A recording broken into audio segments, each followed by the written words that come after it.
Hi, welcome back to Basement Bros. I'm Ben. And I'm Mike. And this week we discuss the exclusive Netflix movie, Bright, starring Will Smith and Joel Edgerton. Yes. What do I say now? So, Mike, what did you think of this? Before, what is this? What is all this that you're wearing? It's just an outfit. Just an outfit, huh? Just some stuff I threw on. Jesus Christ. You hurt my eyes. You're going to hurt everybody's eyes. Nobody's going to watch this. Struggle with the white balance on this one. Why do you have a burger on your head? I didn't shower today. I didn't care for my hair. That's just as good as excuse as any, I guess. So, I figured I'd go with the most subtle, practical fix. Were you going with the movie's Bright and your sweatshirt? Is that what you were going for? Bright? Yeah, totally. You suck. What did you think of This Bright? is established! What did you think of Bright? This is tight. Oh, really? Yeah. Now your hair is awful. Oh, wait, hang on. Now I really know. Like I know what I'm talking about. Alexa, start timer for 20 minutes. 20 minutes, starting now. You're like, let's get this shit over with. All right. What did you think of Bright? I thought it was boring. I love the concept. Yes. And the world they set up. Yes. And then the rest of the movie happened. Yeah, I agree. I think I liked it a little bit more than you did. Yes, this is true. But yeah, I really like the world that they set up. It was different. Oh. What? I'm trying to remember. I feel like something else came out recently that had a similar concept. And I was going to ask you if you like that as well. I probably did. But I'm only thinking of BoJack Horseman. Oh, yeah.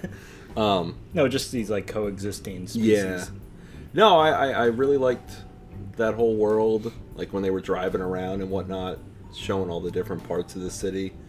I really enjoyed that, and I felt there's a much better story in this world than what we got. That's why I'm glad they greenlit a sequel. Yeah. Because I'm sure it's just going to be a sequel with those characters, though. well, I'm fine with that. I like all of the pieces of this movie. I just don't think it came together very well. Yeah. Yeah.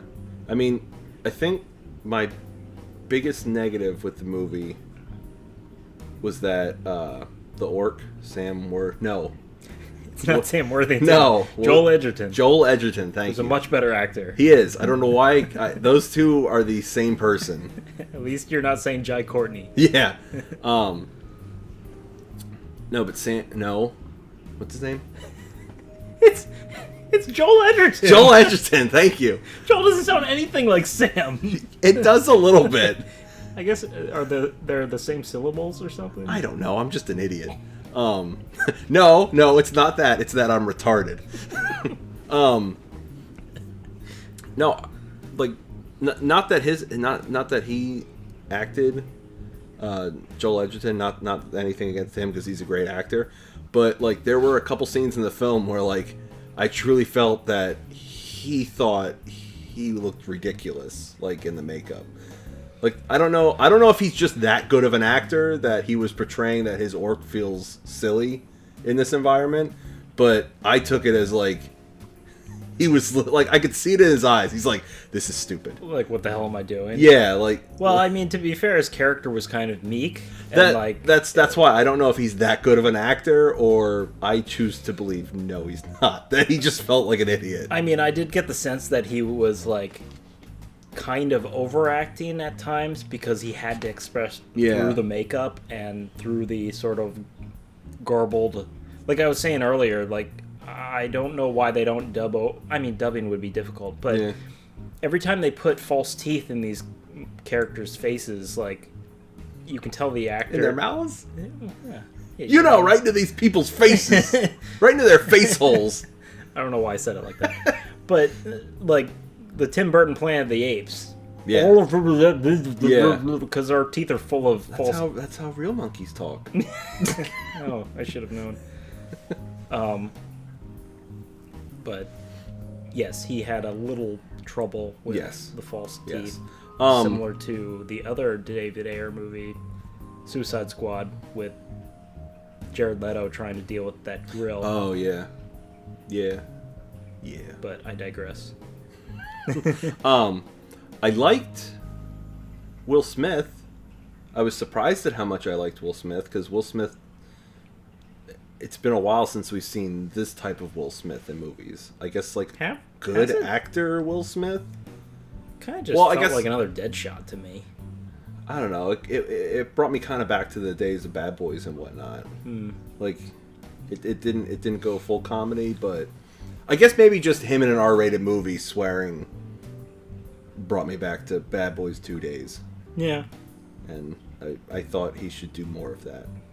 It was kind of jarring to me to have him dropping F-bombs, but I guess he has done it before. Yeah, but I know ever since Bad Boys 2, he was just like, I'm not doing that anymore. Oh, I didn't know that. Like, he was just doing family-friendly movies. He's like, I'm done with that part in my life. I remember that being an interview, and then his career tanked. Yeah, and then he's just like, oh, man. Then he made Bright. But, no, I mean, that was actually one of the things that throughout the whole movie it was jarring to me, is that it just didn't feel like it should be a rated R film. Like, I kept forgetting that it was R-rated. Every time there was, like, a shootout and, like, someone's head exploded or someone, like, got their throat slit, or every time they were just telling each other to fuck themselves, it's just like, oh, yeah, that's right. This is not a PG-13 movie on Netflix. Yeah, I guess they were trying to, like, I don't know the word I'm looking for, sort of like balance with the fantasy stuff and being like, we're not family friendly. Yeah. But I don't know, like you said, I don't know if it needed to be rated R. Yeah, I mean, I appreciated it. I like rated R. I guess it added realism to whatever realism. Why do this? We're gonna have to kill her. Hey! Because she wants attention and she can't destroy the toilet paper. I mean... I'm gonna use this toothpick and pluck out her eyeballs, and then she won't be able to see. But yes. To whatever you were saying. No, I was like the rated R-ness of the maturity of it. I guess they were trying to clash with the fantasy elements, but I was saying I guess it added realism to however realistic you get with this concept, but. I don't know, a lot of it felt to me like the same old David Ayer Training Day, End of Watch type stuff. I never saw End of Watch. Was it any good? I didn't either, but okay. I know it's got cops, like, on the beat. Yeah. And, like, well, I was actually surprised at how similar... Is she going for it again? Get it. Ooh, right in the head. Pow, right in the kisser. Speaking of Training Day, I don't know if End of Watch had it, but there was such similar story beats to Training Day in Bright.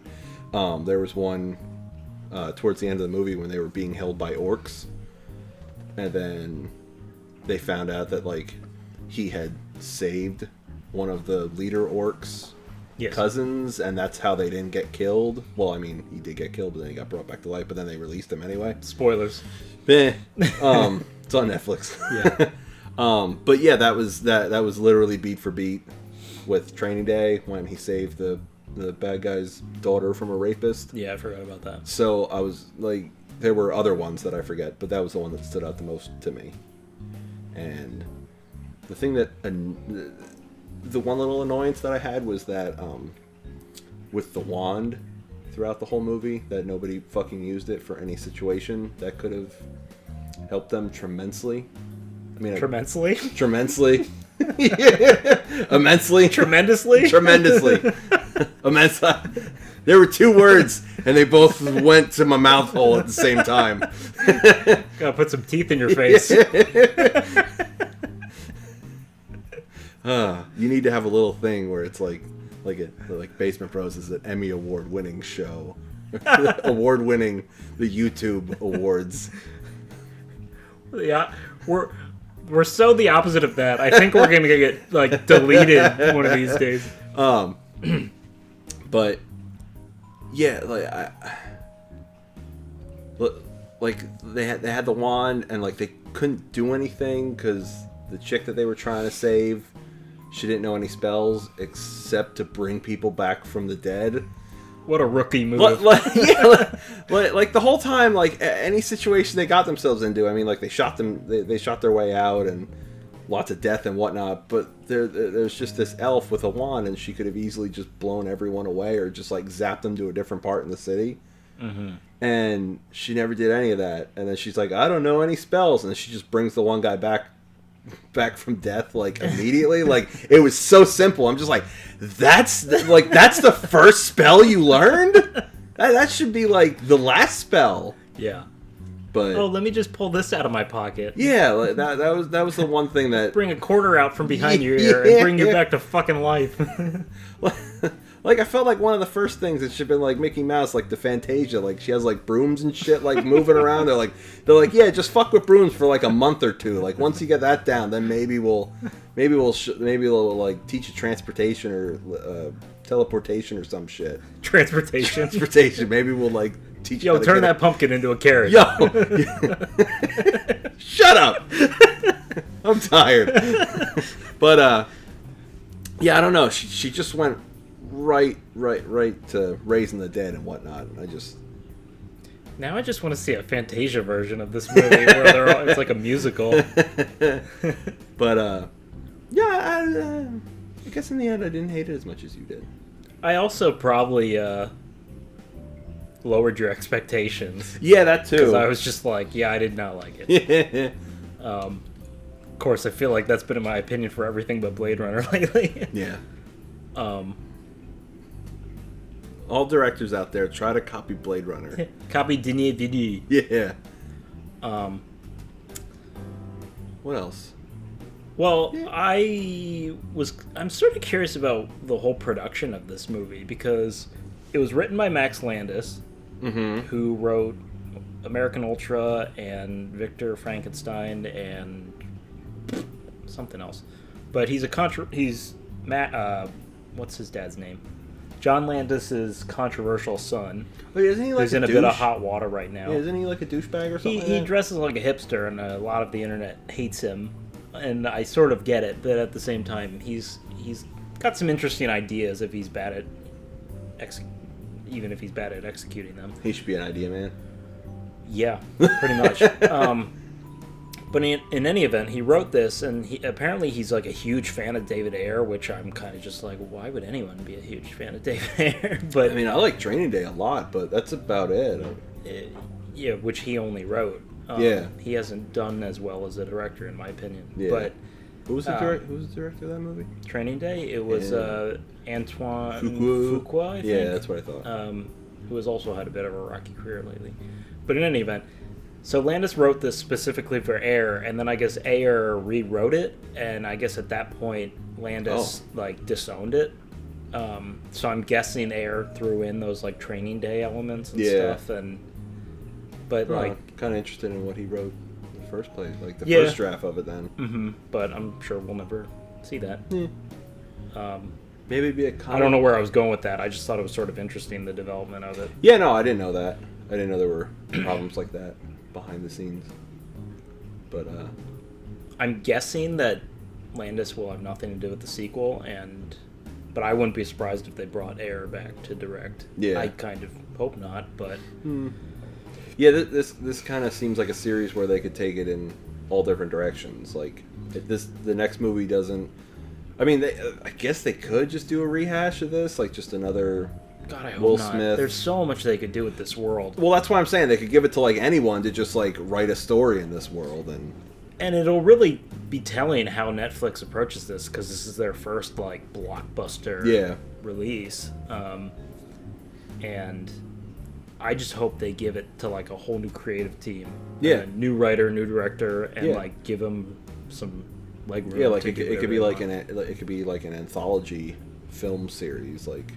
Kind of. Just use that world. Yeah. And awesome world. You can have it set whenever. Although Will Smith's already signed for the next one, so we at least get him back. Okay. Yay. Yay, originality. All right, well, all of our good ideas we just gave you, just, never mind. I mean, I guess he'll just be copping it out again. I didn't dislike Will Smith in this, but he didn't really bring anything new to the table, in my opinion. No, it's the same to me. I just would like to see something different. Yeah. Maybe now he'll have a wand in the next movie. He marries a centaur? Yes, there was a centaur. Oh, you know what the one scene in this movie that confused me the most? The centaur. Well, the centaur, that scene came out of nowhere. But then there was like, we have orcs and fairies everywhere, and one centaur. Yeah. Yo. But no, there was a transition shot, and it showed the whole city, and then a fucking dragon was flying over the city. And maybe I looked at my phone at that moment. Yeah, no, a fucking dragon was over the city, and I said, "You gotta fucking talk about that," and they never came back to it. Like I was just like, "That's a huge fucking thing right there." There is a dragon above the city. Yeah, that changes everything. And then they were just like, and Will Smith and Joel Edgerton were running away. That'd be great if you just see like an airliner like try to veer away from it. Yeah, and then it kills, it whacks off a wing, and it spirals into a building. And then we just cut back to our main story. Yeah, they're like held up in the bottom of a basement. They're like, wow, what do we do about this wand? I'm like, no, what the fuck just happened over there? But yeah, no, it was a real quick shot. It just showed the whole city, and then I think there was a crack of lightning or something like that, and the dragon was just like, yo, motherfuckers. Yeah. And I was just like, what's up with that? And they just never came back to it. But yeah. But going back to what you were saying of being like them in the basement with the wand, I was so kind of checked out at that point. Yeah. It kind of felt like Ayer, he really wanted to make a short film with them in the car just having a conversation. Yeah. And then he's just like, oh, I gotta do the rest of this shit now. And it was just like a MacGuffin with the wand and Noomi Rapace chasing Oh, yeah, that's them. right. Yeah, and I liked her as a character, but she, in my opinion, had nothing to do. Yeah, pretty much. She just wanted her wand back. She already has an elfish face. Yeah, her character fit her well. Yeah. Or she fit her character, whatever. They both meshed well together. But there was one part that kind of confused me. It was when they were driving away the first time when they had the elf girl and the wand. And then I guess there's some kind of barrier that the wand can't travel a certain distance away from its owner. Remember they just smashed into an invisible wall in the middle of the street, and I was like, oh, okay, cool, that's gonna keep coming back, and then it didn't, because they kept moving all around the fucking city. So I guess they were just okay the rest of the film. I thought they should, I thought that would be a funny thing for them to keep coming back to. They were just like, oh shit, yeah, we finally got away from her for the fourth time, and they smashed into a wall. Mm-hmm. And then it would have been neat for them to find a perimeter, and then they constantly know where they're at with her. I don't know. There were just interesting elements that they could have done, and then that fucking dragon. Yeah, there were a bunch. Like I said, there were a bunch of neat ideas, but it wasn't. There was no structure to it, in my opinion. Yeah. Because, we're after this wand, and I'm not sure why.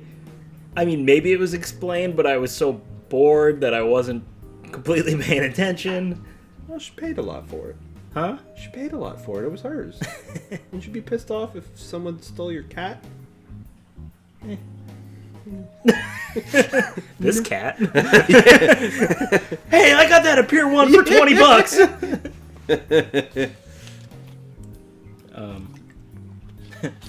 What about your pet you've had for a decade? Yeah, you could take her. I'll trade you her for that golden pussy.